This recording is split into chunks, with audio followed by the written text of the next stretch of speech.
அதுக்கு அதான் சார் அன்னைக்கு அவசரப்பட்டது இங்க 2 நாளையில கை மாறி போயிருமா அவசரப்பட்டீங்க.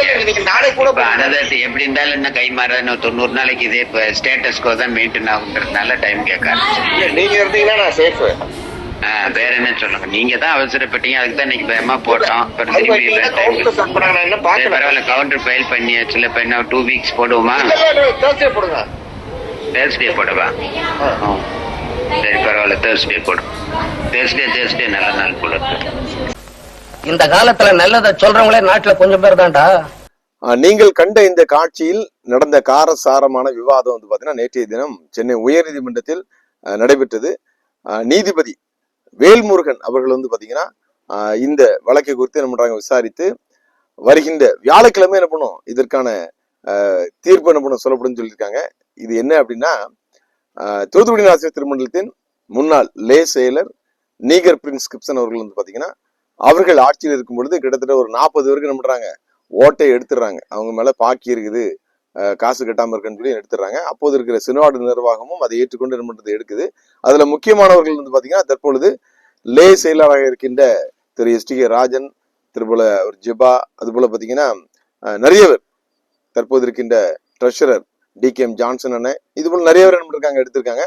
இந்த விவகாரம் வந்து பாத்தீங்கன்னா இங்கு தேர்தலை நடத்துவதற்கு வந்த முன்னாள் நீதிபதி ஜோதிமணி ஐயா அவருடைய நாலேஜுக்கு போகுது. அப்போ வந்து பாத்தீங்கன்னா அவர்கள் என்ன செய்யலாம் என்று விசாரிக்கும் பொழுது இவங்க என்ன பண்றாங்க, பாதிக்கப்பட்டவங்க என்ன பண்றாங்க, அவர்கிட்ட பெட்டிஷன் கொடுக்குறாங்க, எங்களுக்கு ஓட்டு கொடுங்க கேட்கறாங்க. நம்மளும் என்ன பண்ணணும், மீடியா மூலமா பேசணும். ஸோ அதனால பாத்தீங்கன்னா முன்னாள் நீதிபதி ஜோதிமணி ஐயா அவர்கள் என்ன பண்றாங்க, அவங்களுக்குலாம் ஓட்டு கொடுத்துட்டாங்க.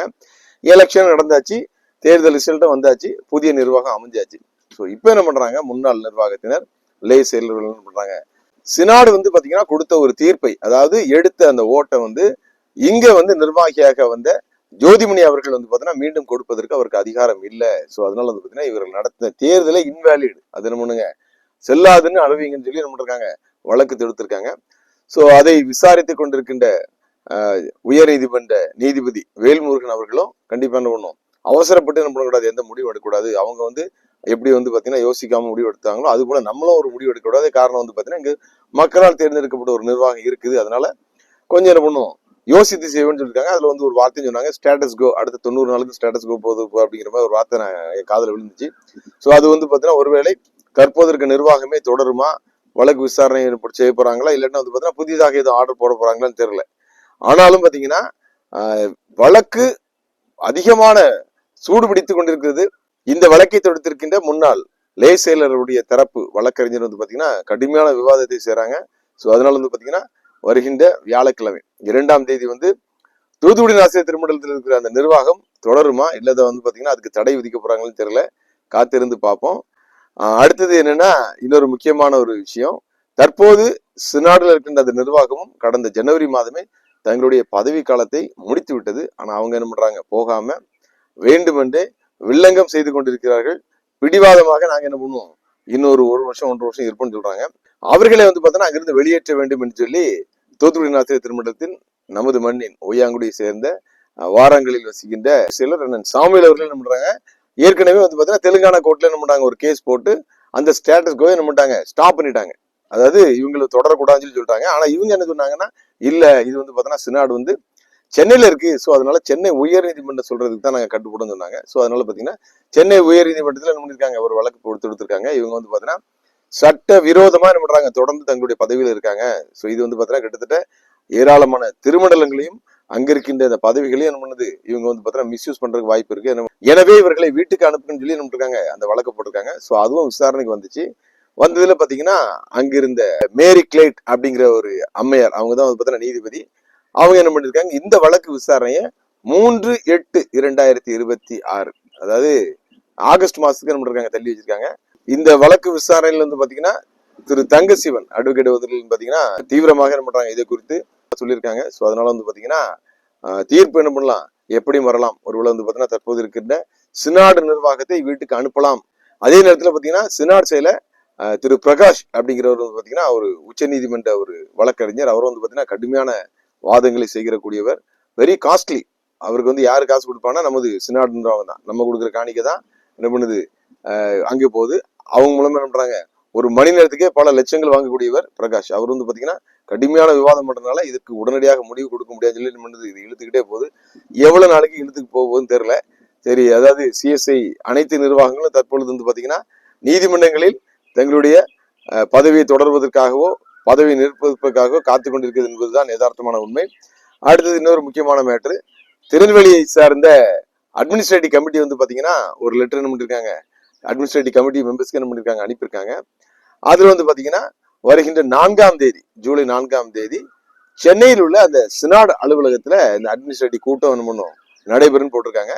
அதுல வந்து பாத்தீங்கன்னா ஏராளமான விவாதங்கள் நடக்கும்னு சொல்லியிருக்காங்க. குறிப்பாக வந்து பாத்தீங்கன்னா இந்த அட்மினிஸ்ட்ரேட்டிவ் கமிட்டி வந்து என்னென்ன மாதிரி நடவடிக்கைகள் எடுக்க போகுது, குறிப்பாக இந்த நியூ அகாடமிக் இயர்ல யார் யாருக்கு டிரான்ஸ்பர் போட போறாங்க, யார் யாருக்கு வந்து பதவி உயர்வு கொடுக்க போறாங்க, அப்பாயின்மெண்ட் வரைக்கும் என்ன பண்ணுவாங்க அவங்க வந்து போடுறதுக்கான வாய்ப்பு இருக்குன்னு சொல்லிங்கிறக்க அது விவாதத்துல எடுக்கணும்னு சொல்லியிருக்காங்க.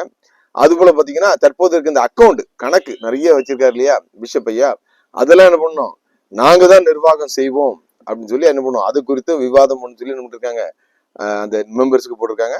அது மட்டும் இல்லாம கிட்டத்தட்ட பாத்தீங்கன்னா ஒரு 10-12 பாயிண்ட் என்ன பண்ணிருக்காங்க கொடுத்துருக்காங்க. இதெல்லாம் நம்ம விவாதிக்க போறோம், இது மிக முக்கியமானது, அதனால வந்து பாத்தீங்கன்னா எல்லாரும் வந்துருங்க, நீங்க வர்றதுக்கு என்ன பண்ணணும், நாங்க வந்து பாத்தீங்கன்னா உங்களுக்கு பிளைட் டிக்கெட் கொடுத்துறோம், பஸ் டிக்கெட் கொடுத்துறோம், ட்ரெயின் டிக்கெட் கொடுத்துறோம், தங்குறதுக்கு இடம் தந்துருன்னு சொல்லிட்டாங்க. இதை பார்த்ததும் கொதித்தெழுந்த நமது பதவி வெறி பிடித்த பேராயர் டென்ஷன் ஆயிட்டாப்ல. ஏன்னா நான் எதற்காக இந்த பதவி வெறி பிடித்த பேராயர்னு சொல்றேன்னா, பேராயர் நினைத்திருந்தால் எப்போதோ இங்க வந்து ஒரு தேர்தல் நடத்திருக்கலாம். அது யாரோ ஒருத்தர் மக்களால் தேர்ந்தெடுக்கப்பட்ட ஒரு நிர்வாகம் வந்திருக்கும், ஒரு ரிலே செக்ரட்டரி வந்திருப்பாங்க, ஒரு ட்ரெஷர் வந்திருப்பாங்க, லே மக்கள் ஒருத்தர் இருந்திருப்பாங்க. ஆனால் பேராயர் என்ன நினைக்காருன்னா, இன்னும் ஒரு 1 வருஷம் நமக்கு இருக்கு, அது வரைக்கும் நம்மளே இருந்து என்ன பண்ணணும், தேய்ச்சிட்டு போயிடணும், நிர்வாகம் எப்படி போனா நமக்கு அது இப்படி கவலை இல்லை, ஆலைகள் எப்படி போனா அதை பற்றி கவலை இல்லை, அது போல அட்மினிஸ்ட்ரேட்டிவ் எப்படி போனா நமக்கு அதை பற்றி கவலை இல்லை அப்படிங்கிற ஒரு பரட்டு கர்வம்னு சொல்லுவாங்க இல்லையா, அந்த கர்வம் இருக்கனாலதான் பாத்தீங்கன்னா தற்பொழுது கோர்ட்ல இருந்து என்ன பண்ணிருக்காங்க, அட்மினிஸ்ட்ரேட்டிவ் கமிட்டி போட்டிருக்காங்க. எப்பவுமே என்ன பண்ண முடியாது, இந்த ரெட்டை இன்ஜின் அந்த இது வேலைக்கே ஆகாது. ஒரு ரெட்டை மாட்டு வண்டியால என்ன பண்ணும், ஒரு பாதைக்கு தான் போகணும். இங்க வந்து பாத்தீங்கன்னா ஒரு மாடு இங்க இருக்குது, ஒரு மாடு அங்க இருக்குது. ஸோ அதனால பாத்தீங்கன்னா திருநெல்வேலி திருமண்டலத்துல ஒரு நாள் என்ன பண்ணாது, சமாதானம் வராது போல இருக்கு. ஸோ அதனால பிஷப் என்ன சொல்லியிருக்காருன்னா, உங்களுக்கு வந்து பாத்தீங்கன்னா நான் தான் தலைவர், திருமண்டலத்தின் தலைவர் வந்து பாத்தீங்கன்னா பிஷப் தான், குறிப்பாக அட்மினிஸ்ட்ரேட்டிவ் கமிட்டி இருந்தாலும் அதற்கும் தலை நான் தான். எனவே அவங்க, அதாவது administrative committee secretary Christopher Selvaraj அவர்கள் கொடுத்தது வந்து பாத்தீங்கன்னா செல்லாது, அது வந்து பாத்தீங்கன்னா அவர் சுயமாக கொடுத்திருக்காங்க. ஸோ எனவே அதெல்லாம் நீங்க கேட்காதீங்க, அதெல்லாம் இந்த மனசு வந்து எடுத்து போட்டுருங்க. நான் வருவேன் 4 பாயிண்ட் நறுக்குன்னு, என்னது மாம்பழ செங்கலத்துல எப்படி மாம்பழம் திங்க போறோம், சரியா, அது போல பாத்தீங்கன்னா அது முடிஞ்சதுக்கு அப்புறம் அங்க எப்படி சாப்பிட போறோம், அதுக்கப்புறம் பாத்தீங்கன்னா இங்க எப்படி திரும்பி வர போறோம், அதோட என்ன பண்ணணும், தீரம் செய்வனே போட்டுட்டு மங்களம் அடிச்சு பண்ணிடணும், வந்துடணும், இவ்வளவுதான் நம்ம பேச போறோம். அது தவிர அங்க வேற எதுவும் பேச போறது இல்ல. ஸோ அதனால நான் தான் வந்து திருமண்டலத்தின் தலைவர், நான் தான் அட்மினிஸ்ட்ரேட்டிவ் கமிட்டி தலைவர். ஸோ அதனால பாத்தீங்கன்னா நீங்க வாங்க, மீட்டிங் இருக்கு, அது காரணம் வந்து பாத்தீங்கன்னா அங்க இருக்கிற மாடரேட்டர் என்ன பண்ணிருக்காரு, நம்மள கூட்டிருக்காரு, போவோம், போய் என்ன பண்ணுவோம், 4 மீட்டர் தான், சும்மா கடந்துட்டு இந்த கணக்கு வழக்கு அதெல்லாம் கேட்க கூடாது, அது நம்மகிட்ட தான் இருக்கும். அது மேல பாத்தீங்கன்னா நம்ம யாரை வந்து அப்பாயின்மெண்ட் போடுறோமோ அவங்க தான் என்ன பண்ணணும், வேலையில இருக்க முடியும், நம்ம போடுற ஆளுக்கு தான் செக்ரட்டரியா இருக்க முடியும், நம்ம போடுற ஆளு தான் கரஸ்பாண்டா இருக்க முடியும், அப்படி சொல்லி என்ன இருக்காரு, அப்படி கணீர் என்ன இருக்காரு போட்டு அடிச்சிருக்காரு. இப்போ இந்த அட்மினிஸ்ட்ரேட்டிவ் கமிட்டில வந்து பாத்தீங்கன்னா மெம்பரா இருக்காங்கல்ல, அவங்க பாத்தீங்கன்னா முடிய பிச்சுட்டு இருக்காங்க, யாரு சொல்றத கேட்கறதுன்னு தெரியாம என்ன இருக்காங்க, குழம்புவே இருக்காங்க. ஆனாலும் வருகின்ற 4ஆம் தேதி வந்து பாத்தீங்கன்னா சினாடுல கூட்டம் சிறப்பாக நடக்கும். அங்கு வந்து கண்டிப்பாக நமது திருமண்டல பேராயர் அவர்கள் சிறப்பாக கவனிக்கப்படுவார் என்று கருதப்படுகிறது. ஏன்னா வந்து பாத்தீங்கன்னா அட்மினிஸ்ட்ரேட்டிவ் கமிட்டியை போட்டிருக்கதே சினாடு தான்.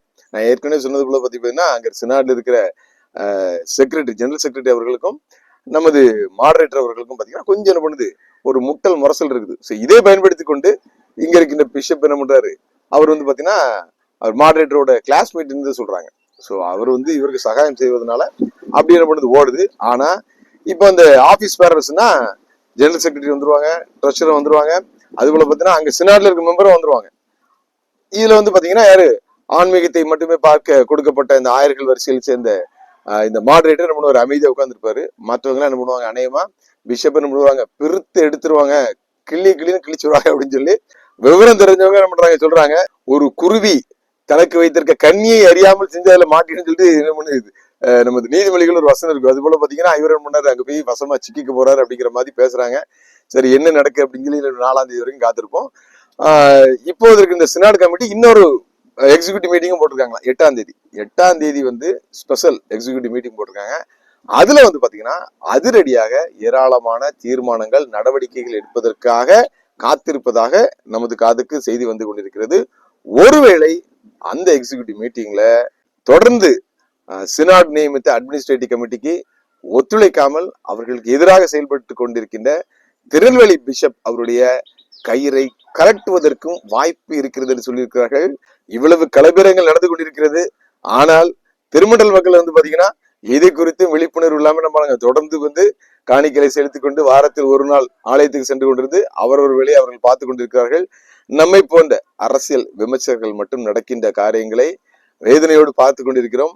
திருமண்டல்கள் என்ன நோக்கத்திற்காக ஆரம்பிக்கப்பட்டது, எவ்வளவு தியாகத்தோடு வந்து பாத்தீங்கன்னா மிஷினரிகள் இங்க வந்து பாத்தீங்கன்னா ஊழியத்தை ஆரம்பித்தார்கள், ஆலயங்களை கட்டினார்கள், மருத்துவமனைகளை கட்டினார்கள், கல்வி நிலையங்களை கட்டினார்கள், வளர்த்தார்கள் என்பது எல்லாவற்றையும் மறந்துவிட்டு இன்று பதவிக்காக இந்த அற்ப பதர்கள் இப்படி அடித்துக் கொண்டிருப்பது நிச்சயமாகவே நமது நெஞ்சை பதற வைக்கிறது.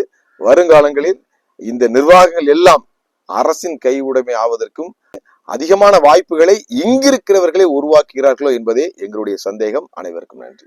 சொல்றவன் சொந்த வாழ்க்கைய பத்தி எல்லாம் கிளறி பார்க்காதே. அவன் சொல்றதுல அறிவுக்கு பொருத்தமா இருந்தா